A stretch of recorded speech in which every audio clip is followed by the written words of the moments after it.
when I meet students, aspiring leaders, and all that. But honestly, I don't have any regret in life.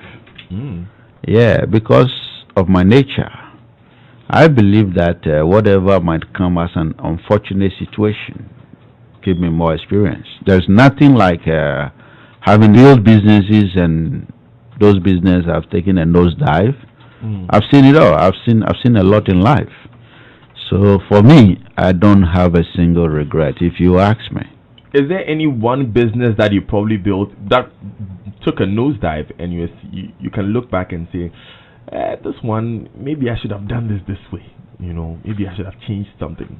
In business, rule number one, don't invest in anything that you don't have control over. Immediately you invest somewhere you don't have oversight responsibility. In this country to fail that you can manage. Management is a big thing. And I remember going into the automobile industry. Okay. To set up the first class auto service shop with all the modern gadgets. I mean, repairing, fixing from Rolls Royce to whatever you can think of. It failed. Why? Because management was an issue. The expertise was an issue. It wasn't the money, but how to manage it well. And the experts in the industry are not money. And every expert in that industry wants to be a master on its own. Oh. Yeah. So these are some of the market intelligence when it comes to business.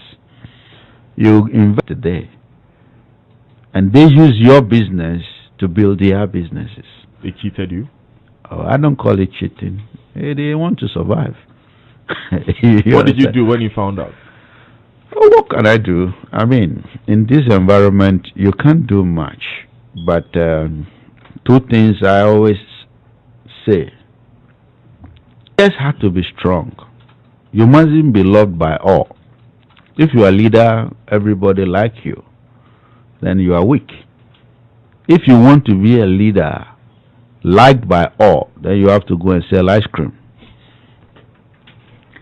So, that made my social media manager laugh. Dennis had to laugh so hard. Okay, yeah. So if you're a leader and everyone likes you, you go and sell ice cream. Okay, go ahead. Listen. Yeah. I mean, you have to be tough. You see, being tough and being truthful. It's also building the environment and the mentality of the people. Is everything. The right attitude. If you step on the streets today, you see a whole lot of indiscipline. The whole country is full of indiscipline. Why should we live in a country full of indiscipline? Okay, so just so I get a clear answer on this one, these guys in the automobile industry, did you have them jailed? Well, I fired them. You fired them. How much did they steal? It's about 3 million. 3 million? Yeah. Which currency? Dollars. Okay. At this point, I have to announce it's 25 minutes past 8. You're live on the Super Morning Show. We are talking to Dr. Daniel McCauley, he's founder and CEO of McDan Group. You said something. You said in this country, if you don't have, if you do things in this country, you might fail. What is it about Ghana? Ghana is the best place that you can invest.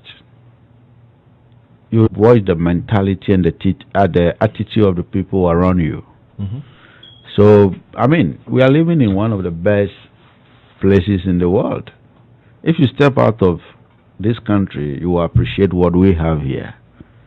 We have the best brains here, but we need the right steps. We need the right leaders to take us to that level.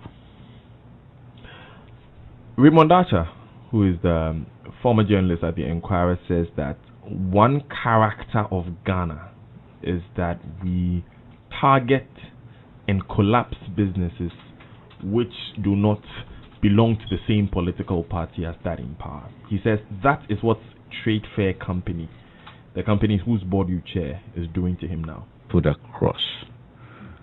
I don't think this current government is targeting to collapse businesses. Let me give you one simple scenario. We have to build a trade fair. If you pick me as a leader, it has to be built, irrespective of whatever. But at the same time, you don't. Why did you demolish your structure? Why did your company demolish your structure?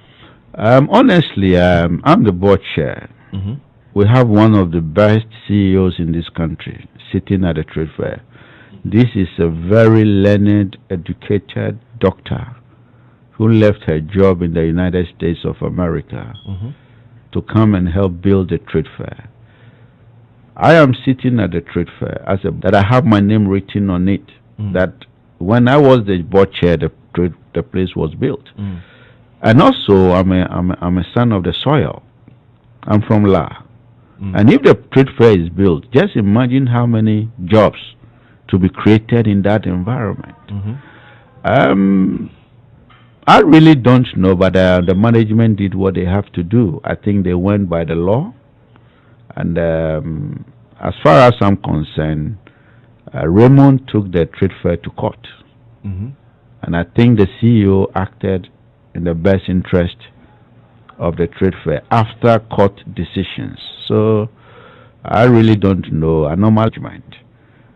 Okay. My management style or my leadership style, I don't get in the way of management. Mm-hmm. What management had to do is work and deliver and Mm-hmm. report to the board. Mm-hmm. Whatever management bring to the board, it will be acted on in the best interest of this country.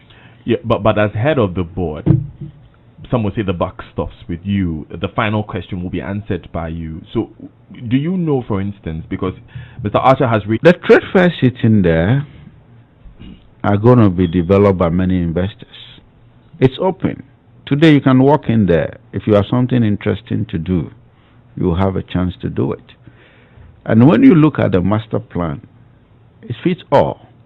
We're going to have shopping malls, we're going to have banks, we're going to have cocoa industry there, we're going to have amusement parks, we're going to have apartments, we're going to have the Ghana Pavilion, we're going to have Ghana businesses. Raymond can walk in today and ask of a space within the master plan. He will be given a space. he will be given a He will be given a space. So I don't understand why there should be any fight. Pavilion. He can continue his printing in the Ghana Pavilion. But in the meantime, he's lost his investment.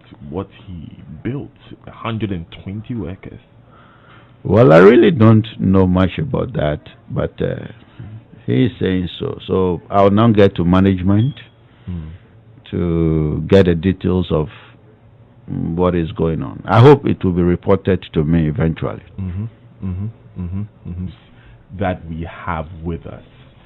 Yes, we'll open the phone lines and then you can ask your question as well. So 0302 216 541 0244 340 437 0302 216 541 0244 340 437. Call us and ask your questions directly. What do you think of corruption in Ghana?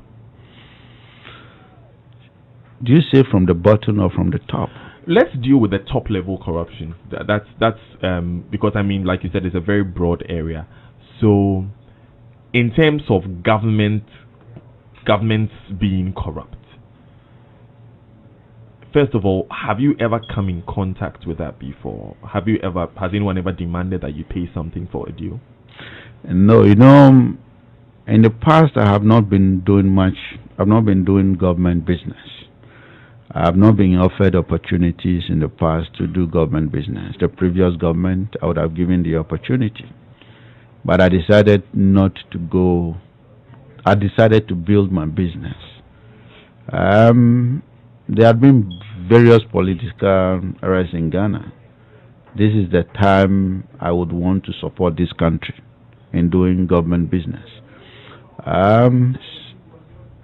Government is the direct beneficiary of me doing government business. As I said before, Dangote was built by a political party. For me, the government can call McDan and sit on the table with McDan.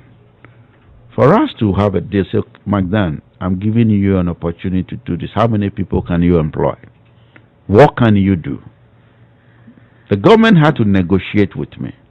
I was given an opportunity for one business. I've employed 500 people out of that business by this particular government. This is how you build a nation. So when you come to corruption, when you mix business, there's problem. Where the businessman cannot stand up to a politician to say that this cannot happen. We need to get to that level. But how do we get to that level?